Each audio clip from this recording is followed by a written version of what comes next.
తెలంగాణలో పెట్టుబడులే లక్ష్యంగా సీఎం రేవంత్ రెడ్డి పర్యటన కొనసాగుతోంది. సింగపూర్లో పర్యటన ముగించుకొని నేడు దావోస్ చేరుకున్నారు సీఎం రేవంత్ రెడ్డి.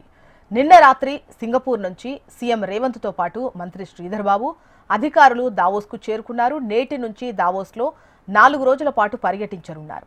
దావోస్లో జరిగే వరల్డ్ ఎకనామిక్ ఫోరం సదస్సులో పాల్గొననున్నారు. ప్రపంచ వేదికపై తెలంగాణకున్న అనుకూలతలను చాటి చెప్పి హైదరాబాద్ను ప్రపంచ స్థాయి పెట్టుబడులకు గమ్యస్థానంగా పరిచయం చేసేందుకు తెలంగాణ రైజింగ్ టీం సిద్ధమవుతోంది. సింగపూర్ పర్యటన విజయవంతం కావడంతో ఇప్పుడు దావోస్ పర్యటనపై ప్రభుత్వం భారీ అంచనాలు పెట్టుకున్నట్లు తెలుస్తోంది.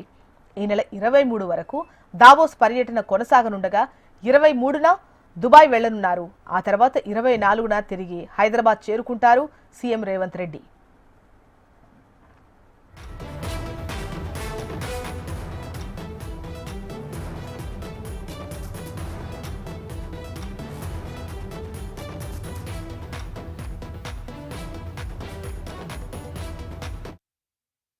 సీఎం రేవంత్ రెడ్డి సారథ్యంలోని తెలంగాణ రైజింగ్ ప్రతినిధి బృందం సింగపూర్ పర్యటన విజయవంతంగా ముగిసింది.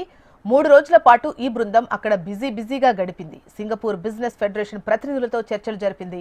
హైదరాబాద్లో పెట్టుబడులకున్న అవకాశాలు, ప్రభుత్వ విధానాలను వారికి వివరించింది. ఈ పర్యటనలో ఆశించిన పెట్టుబడుల ఒప్పందాలతో పాటు సింగపూర్ ఇన్స్టిట్యూట్ ఆఫ్ టెక్నికల్ ఎడ్యుకేషన్తో Telangana young India skills university అవగాహన ఒప్పందం కుదుర్చుకోవడం కీలక పరిణామం.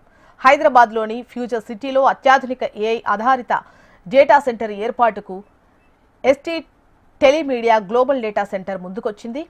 3,500 కోట్ల పెట్టుబడులకు ఒప్పందం కుదుర్చుకుంది. రాష్ట్రంలో సెమీ కండక్టర్ల తయారీ పరిశ్రమకు సంబంధించి సింగపూర్ సెమీ కండక్టర్ ఇండస్ట్రీ అసోసియేషన్తో మంత్రి శ్రీధర్ బాబు నిర్వహించిన చర్చలు ఫలవంతమయ్యాయి.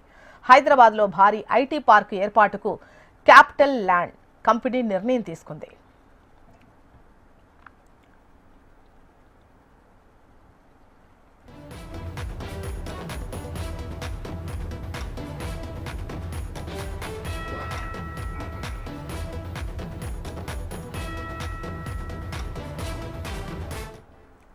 రాష్ట్రంలో 450 కోట్ల పెట్టుబడులకు క్యాపిటల్ ల్యాండ్ కంపెనీ ముందుకొచ్చింది. హైదరాబాద్లో అత్యాధునిక ఐటీ పార్కును ఏర్పాటు చేయనున్నట్లు ప్రకటించింది.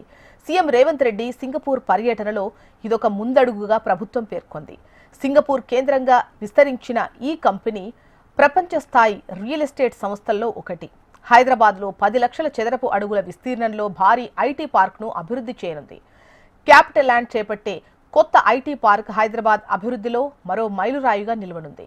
గ్లోబల్ క్యాపబిలిటీ సెంటర్స్కు పెరుగుతున్నటువంటి డిమాండ్ను అందుకునేలా అన్ని సౌకర్యాలు ఈ ఐటీ పార్క్లో అందుబాటులో ఉంటాయని, బ్లూ చిప్ కంపెనీలు కోరుకునే ప్రీమియం సదుపాయాలు లభిస్తాయని సీఎం రేవంత్ తెలిపారు.